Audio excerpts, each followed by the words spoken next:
Hey, what's good, gamers? Aquilon here, and of course, welcome back to each and every one of you.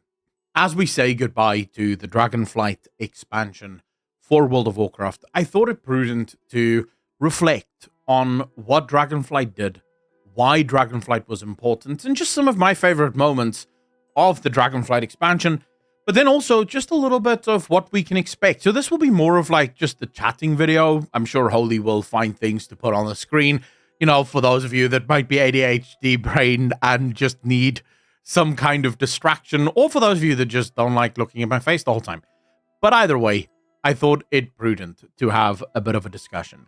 Now, it is no surprise that the Dragon Age, listen to me. Hey, sorry to interrupt, just very quickly wanted to ask you, why don't you go ahead and spank that like button a little? Just a little, it likes it, I promise. This is going to be one of the last videos for Dragonflight, so do me a favor and give it a spanky spank. And also just the subscribe button might help. $5 a month over on Patreon gets you early access to all of the lore videos that I make. And you can stand a chance to win $50 at the end of the month on the 25th. So $5, that's all I ask. Enjoy the video. Dragonflight, the expansion, launched after an abysmal period within the World of Warcraft, shall we say, lineage. It came off the heels of Shadowlands, which came off the heels of Battle for Azeroth. And while Battle for Azeroth did have that brief stint towards the end, where it was actually really fun and actually, you know, people enjoyed playing it, for the most part, it was not a well-received expansion. Then came Shadowlands, and Shadowlands was plagued with every issue you can imagine. One of the, I think, biggest ones, though, was just the severe lack of content. The fact that, you know, we had about 9 months of no content, and then came Korthia, which was promised to be this giant expansion with just so much secrets and things hidden away, and all of that just basically fell flat on its face. I think for a lot of players, it was sort of like, it felt like this was the end. And I was among those players that felt like, I don't know how Blizzard comes back from this. I genuinely don't. This is the first time ever that we've had back-to-back expansions that aren't performing as well as they're supposed to. What do you do, right? This is uncharted territory. And then came Dragonflight, and much like everyone else, I felt that the launch of Dragonflight was a little bit muted. It didn't feel as hyped as some of the previous expansions, but I must admit, I was one of the people that were very well surprised by just what we got in Dragonflight. Was it a much more shall we say, or a less aggressive expansion than any of the previous ones? Yes, it was. But it felt like a phenomenal palate cleanser. It felt like after all of this time with enemies and threats becoming bigger and bigger and larger and just, you know, sort of, you could almost not keep up with the power levels that we were starting to play around with, fighting literal gods towards the end of it. It felt nice to return to Azeroth, to go back to what we know and things that we can actually identify with in terms of power level, at least. Now, no one is suggesting that one mortal can take on an incarnate, but I'm sure in a couple of expansions, that is literally what will happen. But not just on the side of the story did Blizzard make massive moves in Dragonflight. On a gameplay side, I would actually say Dragonflight was a much bigger success from a gameplay perspective than it was from a story perspective. There was nothing wrong with the story. At times a little bit too friendly and a little bit too power of friendship-y, for me at least, but different people will have different things that they like. But from a gameplay perspective, it was absolutely phenomenal. I think we can all agree that the experiment at the time of having, you know, the dungeon shift from season to season and not just having the same old dungeons constantly being reiterated, I think that was a good move. Pretty much with every single new season, players were excited for the dungeons that were about to come. That was not the case in Shadowlands. It wasn't the case in BFA. Players were excited for the first few months of the expansion from a dungeon perspective, and then after that, it just sort of, it's what you do. You farm dungeons, and, you know, who cares? The raids were hit and miss. Some bosses were really difficult, but I would still say the raids was a victory, because from the raids, Blizzard learned a lot of lessons. For the first time, Blizzard started playing around with how do buffs and debuffs work in World of Warcraft. what do add-ons contribute to the conversation of raids, and then just what kind of bosses players absolutely despise. You know, there were a couple of bosses there that Blizzard really thought, let's go balls to the wall and see how hard we can make these bosses, and players resoundingly said, no thank you.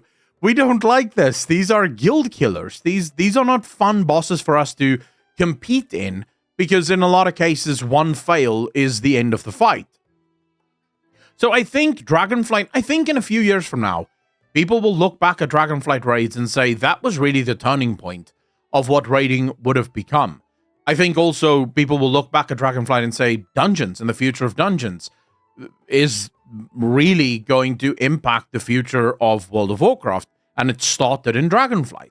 And then, of course, we had dragon riding, which I know there are some of you that hate dragon riding and you wish that you could just normal fly, but I think for the majority of people, dragon riding was a major success in this expansion because it finally fixed the problem of flying. Up until Dragonflight, flying was always a subtractive experience to the game because it would remove far more content than what it would add. Yes, it would give you an easier way to get to the content, but there are other ways to solve that would have been far more gameplay-esque than what flying ended up being. Dragon riding said, hey, you can get to the content you want to do even faster, but we're not going to allow you to just skip gameplay and just sort of mindlessly fly somewhere. You're actually going to have to be involved in the process. And I realize some people never actually got the hang of dragon riding, but I promise you, if you just spend a couple of minutes figuring it out and maybe watching a video, dragon riding really is just superior to normal flying.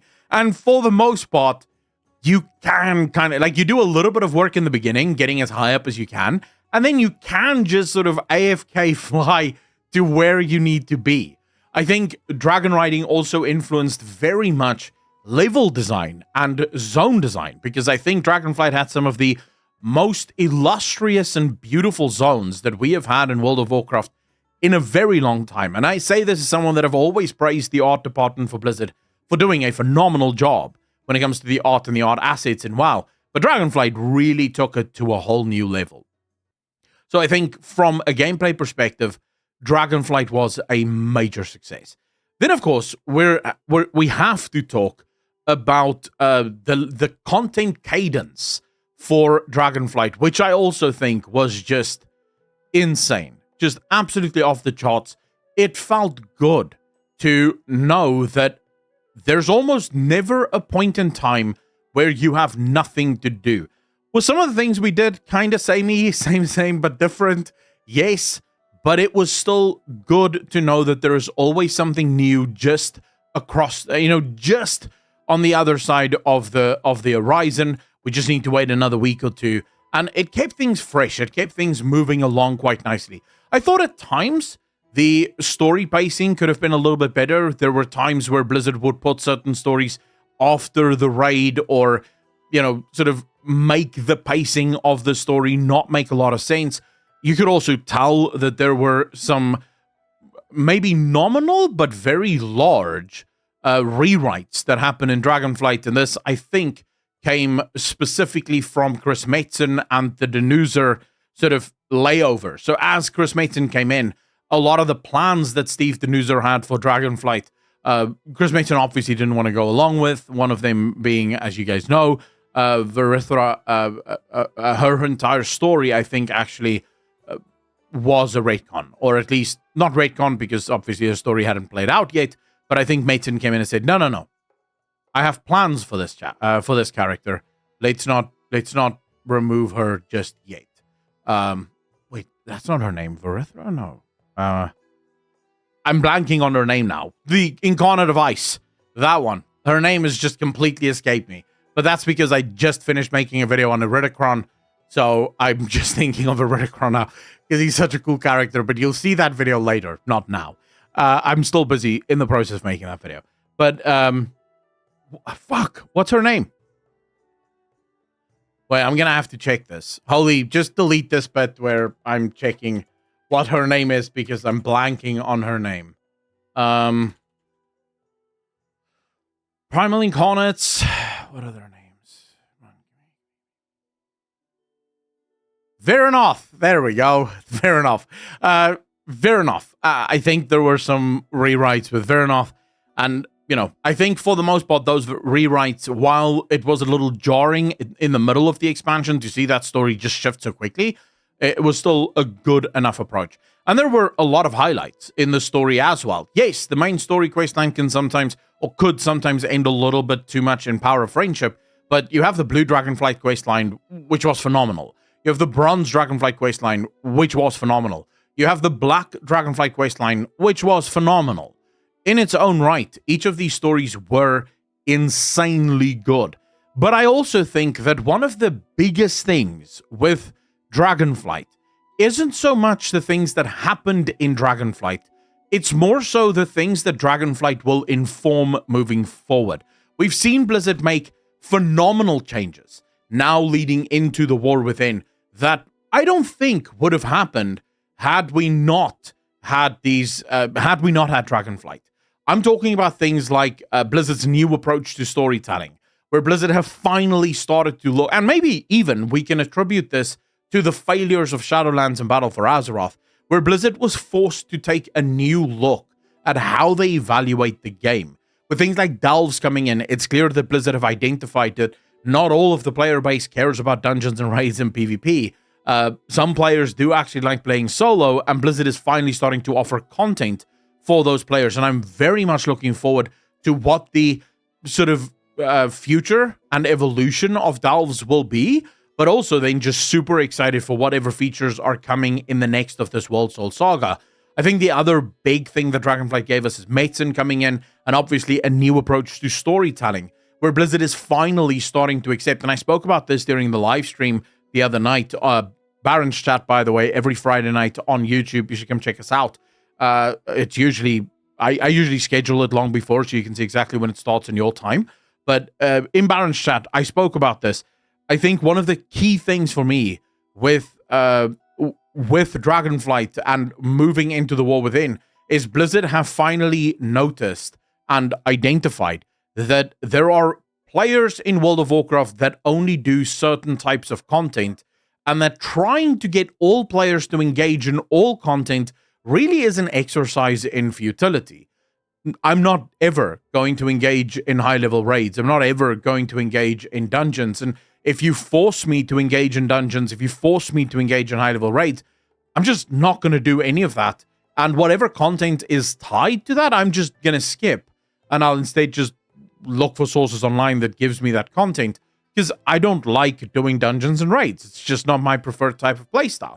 I like the single-player lifestyle, and that's why Delves is really exciting for me. But I love the story, and that's why I prefer that the story isn't hidden behind a group activity. We, of course, have follower dungeons. That is a new thing. Of course, Blizzard, I'm still hoping that followers will one day be my followers, my alts. If we can make that happen, that would be brilliant. Please, let's go. But follower dungeons, which, again, takes care of the players that just want the story and they really can't be asked playing in groups. Now, you might be one of those players to go, Akon, I don't get it. Why the hell? This is an MMO. You shouldn't have to play single player. It's about group activity. And the mistake you will make there is not keeping in mind what RPGs are all about. The promise and the success of an RPG hinges on the idea of archetypes. Now, you do have the savior archetype, you have the support archetype, you have the healer archetype, you have all of these different archetypes. These are heroic archetypes. We tend to write movies and video games around these archetypes. But one of these archetypes that is an actual RPG archetype is the lone warrior or the lone wolf. The guy that doesn't want to team up with everyone. He saves the world by himself, doing his own thing. And, I work better alone. That kind of character, right? That is a character that has been very much underutilized and underserved in World of Warcraft and in the War Within. We're finally seeing that shift. Then we're talking about the War Within now because we've said goodbye to Dragonflight. It is basically over. In the War Within, one of the things that I'm very much looking forward to is the newly announced questing experience. And this is really informed from the data that they got from Dragonflight, which suggests that the main storyline is going to be a lot shorter. It's going to be a lot more condensed. It's going to be a lot more matter-of-factly. So the only reason players will play through the main storyline is so that they at least have an idea, an overview of what the world is and why they're doing the things that they're doing. Because remember, even if you are just the raider, even if you are just the dungeoneer, there is still a world and an actual story within this world. But Blizzard have announced that a lot of the storytelling is now being moved to the periphery. It's moved to side quests and also to world telling, right? Or the world telling its own story. In other words, we will find areas within the game that tell its own story without words, just the area. Looking at the area, you'll be able to derive facts about that area. So you might get to an area that looks as if it's been destroyed by some kind of ancient battle, which, if you start to collect some clues, talk to some NPCs, you might find out that, oh, there was a giant battle that once took place here, but none of that will be conveyed through a quest line. It will just be you paying attention to the world around you. And I think sometimes Blizzard is phenomenal at doing sort of world-based storytelling, but other times the world can be a little flat. And I think this is really going to give a lot of volume to the world that we didn't have in the past. Now, let's get to the big question, because this is the question that almost everyone seems to be asking me. Should you be returning to the War Within, given everything that has happened in World of Warcraft? And my answer, at least right now, and take this with an absolute pinch of salt, because I have not played anything of the War Within. I did not get into the beta. I did not get into any of the alphas, and I'm not going to play early access because I have a sort of principled thing against early access being sold in digital deluxe editions of video games. So I will be playing with all the plebs and the poor people when the game launches later. It's not early access. Don't say that.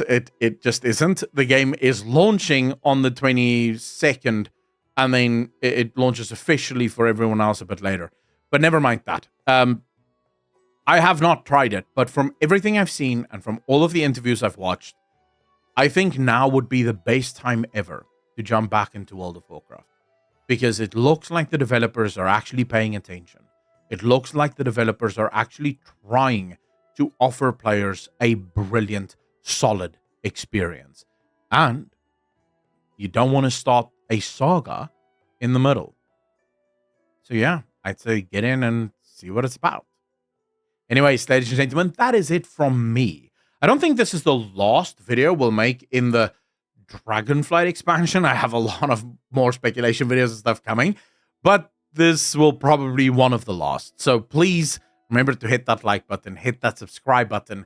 Like if you like, dislike if you didn't. And remember, for $5 a month over on Patreon, you can get early access to all of my lore speculation videos, as well as an opportunity to win $50 on the 25th of every single month. Ladies and gentlemen, as always, be good to each other, be kind to each other, and I will see all of you in the next one.